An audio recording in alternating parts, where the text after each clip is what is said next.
Bonjour tout le monde et bienvenue à De retour du Vietnam. Croyez-le ou non, oui, des années plus tard, à la demande du général, c'est De retour du Vietnam, évidemment uniquement pour les gens qui sont abonnés. Émission qui ne sera jamais publique. C'est privé, c'est border secret. Alors, merci à ceux qui regardent. De retour du Vietnam, c'était un blog que j'avais sur YouTube à l'époque où je lisais une lettre. Vers la fin, je recevais des gens dans le studio qui étaient comme ici, qui étaient chez nous, littéralement. Vous avez vu, j'ai même mis mon gilet d'armée. Et donc, c'est le même principe, c'est-à-dire que vous m'écrivez, vous me faites part de l'histoire que vous aimeriez, pour laquelle vous aimeriez que je vous donne mon avis.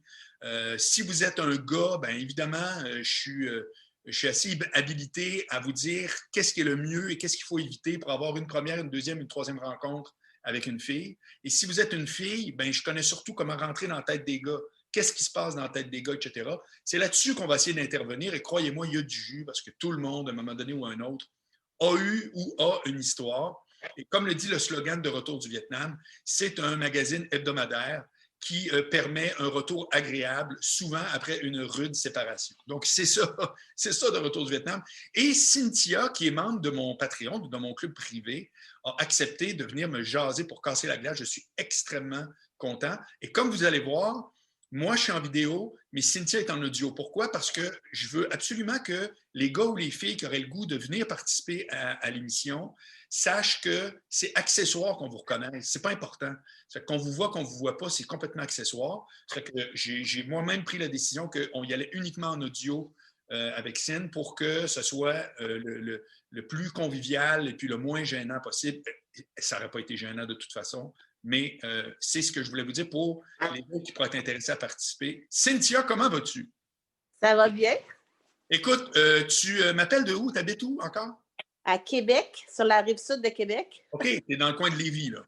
Oui, c'est ça, oui. Parfait. Alors, rentrons dans le vif du sujet. Peut-être que tu as plusieurs histoires à me raconter ou une seule. C'est toi qui choisis. Moi, j'ai tout mon temps. Qu'est-ce que tu voudrais me parler en premier pour lequel tu voudrais qu'après ça, on discute et que je te donne mon avis? Bien, en fond, ce que j'ai remarqué, ben, j'ai eu quelques séparations, mais j'essaie de voir le point commun de mes anciennes relations. Dans le fond, je pourrais te parler de ça parce que ma dernière séparation, c'est un peu complexe, puis c'est le père de mon enfant, puis c'est gossant rentrer là-dedans. Là, je suis encore dans les démarches. Mais dans le fond, moi, ce que j'ai remarqué, c'est que mes autres relations, tu sais, c'est un peu les... j'ai remarqué que c'est toujours moi qui laissais avant qu'on me laisse parce que j'aime pas ça, les affaires trop compliquées, puis trop... tu sais, comme, mettons, j'ai déjà eu une date que le gars, il dit je veux rencontrer, je veux du sérieux. Finalement, il me fréquentait en même temps que sa blonde. Là, il y en a un qui c'est un peu bad boy. Je disais un peu bad boy intelligent, dans le sens que, tu sais, il se présentait bien, puis tout ça. Puis j'aimerais ça savoir, dans le fond, parce que comment tu peux savoir quand tu racontes un gars. Parce que moi, tu sais, tu parlais l'autre fois, genre, que je suis le premier soir ou pas. Moi, c'est extrêmement rare, ça m'est arrivé le premier soir, mais le deuxième soir, oui. Mais j'ai l'impression que les gars sont comme, que j'ai rencontrés, sont plus ou moins honnêtes. Dans le sens que il me disait que, bon, j'ai rencontré, bon, la dernière relation, en gros, c'est que il y avait déjà une blonde alors qu'il me fréquentait, il disait qu'il restait chez son ex. Fait que je me demande pourquoi que les gars sont pas, il y a certains gars qui sont pas capables de finir vraiment une relation avant d'en embarquer dans une autre, tu sais. C'est ça que j'ai remarqué. Puis moi, quand c'est trop compliqué, puis je sens que c'est du mensonge tout le temps, j'aime mieux casser avant de me faire avant de casser que de me faire domper là puis découvrir la vérité, là. Finalement, je découvre toujours la vérité. Fait que je me demande pourquoi qu'il y a des gars qui sont comme ça, là. OK. C'est Alors, ça, le filon commun de mes séparations, là, sauf la dernière avec mon ex, là, c'est le père de mon enfant, c'est un autre contexte. Oui. Mais c'est ça, j'ai remarqué ça de mes dates, puis tout ça. C'est ça que je veux savoir pourquoi que... Alors, écoute, c'est super intéressant. Il y a beaucoup, beaucoup de choses juste dans ce que tu viens de dire dans ton intro. À la rigueur, je vais peut-être te poser d'autres questions pour qu'on en sache un peu plus. Mais embarquons quand même dans ce que tu m'as amené. Dans un premier temps, tu reviens souvent sur l'idée, puis ça, c'est un truc que j'entends beaucoup de la part des filles. Comment ça se fait que les gars ne sont pas 100% honnêtes, par exemple, ou clairs dans leurs intentions? Est-ce que je me trompe? Oui. Bon. Une des raisons, c'est que si on était 100% honnête dans nos intentions, il n'y arriverait jamais rien. Non, mais c'est parce qu'à un moment donné, ça serait super le fun d'être ultra transparent. Mais pourquoi tu penses qu'on ne le fait pas? Parce que le 3/4 du temps, le projet arrête avant même d'être né. C'est-à-dire que si tu rencontres une fille et qu'elle t'intéresse réellement pour être une blonde potentielle, ben oui, tu veux coucher avec. Puis pour un gars, coucher avec après 10 minutes ou coucher avec après 8 mois, il n'y a aucune différence. Pour vous autres, ça fait une différence parce que souvent, c'est votre test pour vérifier le sérieux du gars. Puis ça a du sens, dans le sens que moi, c'est vous autres c'est vos oreilles, comme on dit. C'est vous décidez de ce que vous faites. Mais la raison là, technique, là, si on commence avec ça, pour laquelle tu es aux prises avec des gars malhonnêtes, c'est que le gars parfaitement honnête, probablement que ça ne te tenterait pas. Le gars qui te dirait clairement ce qu'il pense de toi, comment il te trouve, tu ferais comme, my God, tu aurais l'impression qu'il se déverse. Donc, tout le monde est obligé de mettre un petit bout, appelons ça de diplomatie, et les gars, des fois, poussent ça à l'autre niveau. Et ça, c'est le niveau déplaisant que tu parles. C'est le niveau de compter des menteries. C'est-à-dire que d'être diplomate puis d'y aller tranquille, je pense que ça s'appelle juste des relations. Mais d'aller à mentir, etc. Donc, moi, je te pose la question, quand est-ce que tu as compris que le gars te disait des choses qui étaient fausses concernant son style de vie? Ben, moi, dans le fond, le problème, c'est pas tant que si, mettons, je rencontrerais un gars, puis il me disait, bon, écoute, moi, je veux rien de sérieux, je veux juste, genre, ami avec avantage, comme j'appelle. Moi, ça me dérange pas, c'est pas ça le problème. Le problème, c'est que moi, me faire raconter un remard lequin, là, c'est pas mon genre, là, tu sais. J'aime mieux, dans le sens que, comment je pourrais te prendre un exemple? OK, je vais prendre l'exemple sur mon dernier parce que les autres, je me souviens plus ou moins du contexte. Oui. Dans le sens, qu'est-ce qui n'a pas fonctionné dans ma dernière relation, en gros, c'est qu'il fréquentait d'autres femmes en même temps que moi. Il me disait, bon, tu sais, le classique, je travaille tard, blablabla, tous les classiques qu'on peut voir. Puis même les deux dames se sont présentées chez nous. Fait que, ah ouais, ouais, c'est quelque chose. Il y en a une qui m'a dit qu'elle était sa blonde depuis un an et demi. Bref, tu sais, tout, c'est vraiment. Ah oui, c'est quelque chose, ce petit monsieur-là. Fait que, fait que c'est ça. Fait que, tu sais, c'est. Puis moi, bon, tu sais, c'est différent quand tu as un enfant ou pas, c'est pas le même contexte. Finalement, je l'ai découvert par des appels. Il avait laissé son ordinateur ouvert. Grosse erreur, mais yes pour moi. Après combien de temps? Ah, je pense que c'est après un an. Tu Quand l'as- quand j'ai commencé à tomber enceinte, finalement, ça a dégénéré un peu, là. OK. Tu l'as fréquenté pendant un an, puis avec du recul, tu réalises que même au début, il fréquentait quand même quelqu'un. Ouais, ouais, ben c'est ça, je suis restée 3 ans avec, là, 2 ans et demi, 3 ans, bref. C'est pour OK. ça que je me suis emmenée à Québec, bref, mais c'est ça, là. C'est toutes des petites affaires comme ça. C'est sûr que ça prend du temps. C'est sûr que si, mettons, là, maintenant, je rencontrerais un gars, puis il me dirait, ah, oh, ben, je veux du sérieux, finalement, je me suis rencontre, je sais pas, au bout de quelques rencontres, whenever, qu'il y a une autre blonde. Tu sais, c'est pas grave, mais tu sais, quand tu commences à être un petit peu plus sérieux, à Oui. être vraiment dans la relation, parce que moi, si un homme, je rencontre un homme, il me couche avec moi, puis là, on se fréquente juste comme ça, puis il couche avec d'autres filles. C'est pas sérieux, ça. En tout cas, moi, le contexte, je m'en fous, mais tu sais, quand tu commences à vraiment rentrer dans la relation, tu te dis c'est sérieux, c'est ça que j'aime pas, là. C'est pas un troisième date, là. Non, non, non, c'est Bon, ça. là, Non. c'est sûr que tu tombes dans une zone qui est moins la mienne, c'est-à-dire que à partir du moment où les trucs sont démarrés, moi, je m'occupe de quelqu'un d'autre qui veut starter de quoi, là. Mais il reste que j'ai de quoi te poser comme question. OK. Au début, quand tu as rencontré ce gars-là, est-ce que tu as eu des indices qui t'ont fait croire que c'était quelqu'un qui jouait sur deux tableaux? Mes amis m'en parlaient. Moi, je le voyais pas. J'ai décidé d'y laisser une chance. Mais oui, il y avait quelques. Tes amis disaient quoi? Ben, tu sais, veux pas entre filles, on se parle de tel gars, puis comment Oui, il est, oui. blabla, tu sais. Ben, dans le fond, il me disait, ben, écoute, il reste encore dans la même maison que son ex. Tu sais, quand que tu t'appelles, il répond pas tout le temps. Puis, tu sais, c'est. Fait que là, je suis, ouais, mais, tu sais, en tout cas, pourtant, j'aurais dû dire, ben là, écoute, je prends du recul, mais tu sais, des petites affaires comme ça, là. Oui, bon, ben moi, je veux te dire que ça correspond à quelque chose que moi, j'ai remarqué qui est universel, c'est-à-dire 100% du temps, écoute bien, c'est hot ce que je vais te dire, 100% du temps, les raisons d'une séparation, on les a vues au début. Donc, pas ce qu'on voit veut dire qu'on va se séparer. Il y a du monde avec qui ça dure, puis que tu sais, des hauts, des bas. Ouais. Mais quand tu te sépares 100% du temps, il y avait déjà des choses que tu percevais qui n'étaient pas cool. Puis, règle générale, à cause qu'on est enthousiaste ou autre, puis c'est bien correct, on passe par-dessus en se disant ça va s'arranger, c'est peut-être dans ma tête, whatever. Moi, la seule affaire que je te dis, c'est que si tu es aux prises avec un menteur professionnel, tout le monde peut se faire prendre, gars comme fille. OK? Il n'y a aucune recette mystère. Je peux juste te dire que, tes amis t'avaient mis au parfum, puis je trouve que c'est très intéressant quand ils disent réponds, réponds pas, etc. Moi, Cynthia, il y a un truc de base que je dis tout le temps à tout le monde, mais on dirait que c'est les filles qui sont plus concernées. Premièrement, c'est que de l'intérêt, ça se manifeste. Quelqu'un qui est intéressé à toi, là, je m'excuse, c'est pas le lundi, oui, le mardi, un peu moins, le mercredi, pas pantoute, le jeudi, il réallume. Quelqu'un qui est intéressé à toi, si, mettons, il n'est pas disponible, il te le dit. Je ne suis pas disponible. Demain, je ne serai pas là, etc. Je veux dire, c'est dans le cadre de porte, quand une fille retourne chez elle, que tu prends un rendez-vous. C'est pas dans le cadre de porte que tu dis, c'était le fun, on se revoit, tu comprends? C'est que ça, c'est la première affaire. L'autre affaire, que peut-être, je vais te poser une question, puis tu me dis oui, non, peut-être, mais je te pose quand même la question. Ça se peut-tu qu'à quelque part, dès le début, tu as plus écouté ce qu'il te disait que regardé ce qu'il faisait?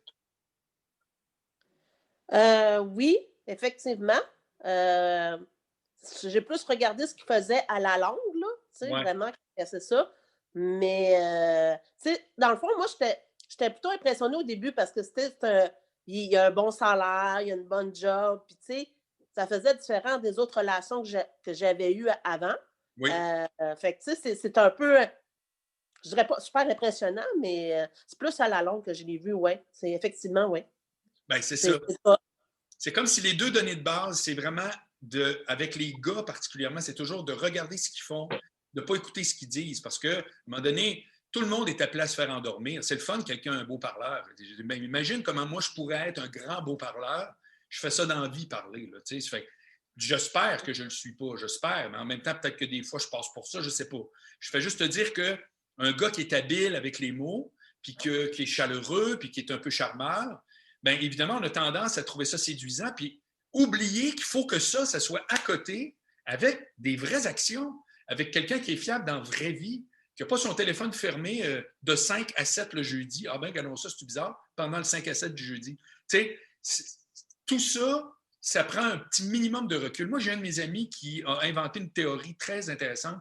Il appelle ça la théorie des 100 jours. Il dit, avant que tu ailles fréquenter quelqu'un pendant 100 jours, tu ne peux absolument rien conclure de rien. C'est-à-dire qu'à notre époque, parce que franchement, c'est le bordel, on va l'avouer. Ouais. À notre époque, il n'y a rien du début qui est garant de la suite. Ça veut dire que tu ne peux pas fréquenter quelqu'un puis t'enthousiasmer comme un malade avant les 100 jours, avant un 3 mois là, facile. Puis même là, ça peut péter. Même là, tout à coup, quelqu'un peut débarquer ou autre. On n'est pas à l'abri de ça. Puis il ne faut pas non plus hésiter en se disant « Oh mon Dieu, sinon tout le monde va nous faire dans les mains. » Puis c'est rendu là, on a peur de tout. Mais moi, ce que je réponds de tes trucs, dans un premier temps, c'est que les gars, comme je te dis, dans l'absolu, ne peuvent pas vraiment être constamment des monstres de transparence parce qu'il n'y arriverait probablement jamais rien. Ça, c'est de un. Deuxièmement, il faut vraiment que tu te rappelles tout le temps que quelqu'un d'intéressé, ça paraît. Quelqu'un d'intéressé, il fait en sorte qu'il est là, il est intéressé, ça paraît. Et l'autre affaire, c'est que tu dis, ah ben oui, le grand menteur, il est intéressé, blablabla. Attends une minute. Si tu te rends au troisième point, c'est aussi qu'il faut que tu regardes ce qu'il fait plutôt que juste écouter. S'il est constamment dans l'excuse, s'il est tout le temps en train de dire « Ah oui, attends, mais je ne pouvais pas. » Puis après, tu fais comme « Pourquoi c'est le même? Pourquoi c'est compliqué de même? » J'ai parlé de ça avec Bouchard à radio la semaine passée. Non, c'est lundi, quand je parlais du Tout le monde en parle, puis de Jeannette Bertrand qui est passée. Puis je disais, Jeannette Bertrand, à l'émission, elle disait « Il faut que les gars changent, il faut que les hommes changent. » Parfait, je n'ai pas de problème avec ça. Tout le monde s'actualise. Il y a des comportements peut-être qu'on pensait qui étaient corrects. Moi, le premier, il y a des choses que j'ai changées en me disant « Ah, je pensais que c'était drôle, ça ne l'est pas. » Parfait. Mais il faut que les filles changent aussi, mais pas pour nous autres, pour les filles. Parce que le problème, la maladie que trop de filles ont, c'est d'essayer de comprendre les gars. Pourquoi essayer de comprendre? Pourquoi? Ah oui, tu sais, son ex était de même, sa famille. Ouais, puis, en quoi ça te regarde? Tu n'es pas psychologue, tu n'es pas son thérapeute. Souvent, ce qui fait qu'on s'enlise dans une relation, c'est que le gars, beau parleur, beau forfait, comme tu dis, hey, le gars a une belle job, telle affaire. Donc, jusque-là, on ne peut pas te le reprocher, bien au contraire. Mais si le gars en question, il n'accote pas dans la vraie vie, dans le concret, pourquoi en plus tu rajouterais une couche de dire ouais, mais tu sais, j'explique son comportement? Non, on ne l'explique pas. Pourquoi tu expliques le comportement? Toi, tu fais une offre claire, tu m'intéresses. J'aime ça être avec toi. Quand tu me fais des propositions, si je ne peux pas, je te relance parce que ça m'intéresse. De l'intérêt, ça se manifeste.